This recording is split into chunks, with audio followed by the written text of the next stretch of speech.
बगैर पते के लिफाफा किसी काम का नहीं होता, किसी पते पर नहीं पहुंच सकता, किसी जगह नहीं पहुंच सकता।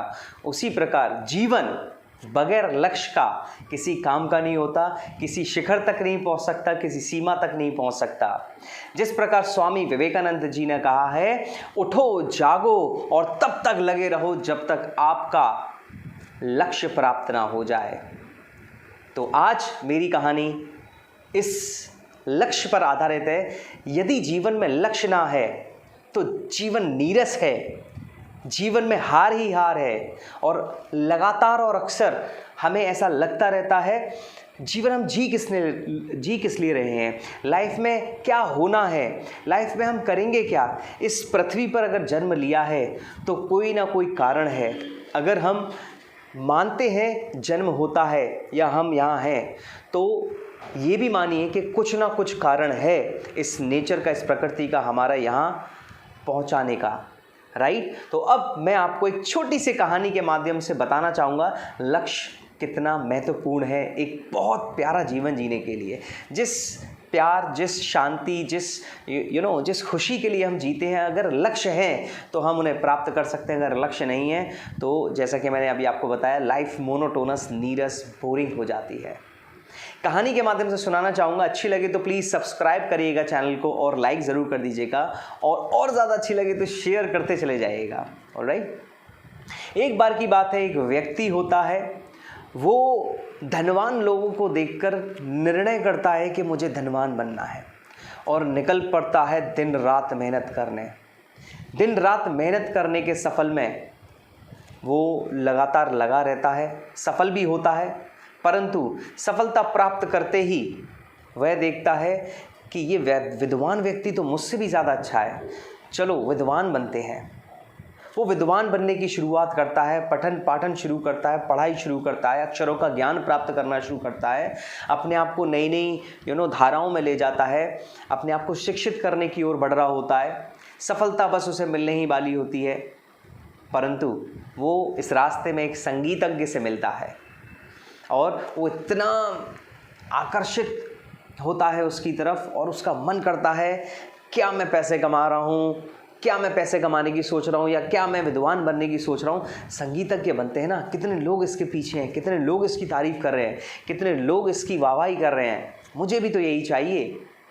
तो वो शुरुआत कर देता है संगीत का ज्ञान प्राप्त करना, संगीत में प्रैक्टिस करना, और ऐसी प्रैक्टिस करते करते करते करते करते उसे एक व्यापारी दिखता है।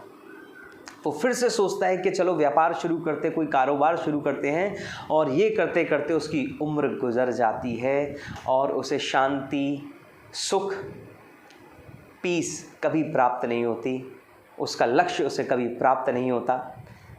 तो अपना आधे से ज़्यादा जीवन गुजारने के बाद वो एक महात्मा संत के पास जाते हैं और उनसे अपने दुख का कारण पूछते हैं, गुरुजी मेरा जीवन कट गया, लेकिन मैं कभी सुख शांति प्राप्त नहीं कर पाया, मैं अपने सपनों को प्राप्त नहीं कर पाया, मैं जो चाहता था वो कभी प्राप्त नहीं कर पाया, मेहनत मैंने दिन रात की बहुत ज़्यादा की, कृपया कर आप मुझे मेरे दुख का निवारण बताइए। तो महात्मा कुछ सवाल पूछते हैं, क्वेश्चन पूछते हैं, और उसकी हिस्ट्री जानते हैं, और सिर्फ उसे यही बताते हैं कि तुमने लक्ष्य तो बनाया, लेकिन उसे प्राप्त करने के लिए एक समय सीमा तय नहीं की। उसे प्राप्त करने के लिए जुझारू रूप से तुम लगातार एक ही लक्ष्य पर नहीं टिके रहे। तुम लक्ष्य बनाते, प्राप्त करने के लिए आगे बढ़ते और बदलते रहते। तो वहाँ उसकी समझ में आता है जो महात्मा बताना चाहते हैं। महात्मा ने बताया, बेटे ये जो दुनिया है ये आडंबर है, ये ढोंग से भरी हुई है, और इस ढोंग में अगर आप फंस गए, इस ढोंग के चक्कर में आप फंस गए तो आप कभी भी अपने लक्ष्य को प्राप्त नहीं कर पाओगे। ये दुनिया एक चिकनी मिट्टी की तरह है जो अपने आकर्षण में आपको ले तो लेती है, लेकिन हम जिस व्यक्ति को देखकर वो बनना चाहते हैं उसकी मेहनत नहीं समझते, उसके जैसा मेहनत करना नहीं चाहते हैं, बस उसे देखा और चाहते हैं हम वही बन जाएं। तो जो भी हम बनना चाहते हैं, हर व्यक्ति का अपना एक अलग संघर्ष है, हर व्यक्ति की अपनी एक अलग डिटर्मिनेशन है, हर व्यक्ति का अपना अपने आप से एक अलग निश्चय है। अगर आप इस निश्चय को पूरा कर पाते हैं और लगातार दृढ़ संकल्प के साथ लगातार अपने लक्ष्य की ओर आगे बढ़ते हैं, एक लक्ष्य, एक समय सीमा, एक सफलता, तो आपको आपकी उस सफलता से कोई रोक नहीं सकता।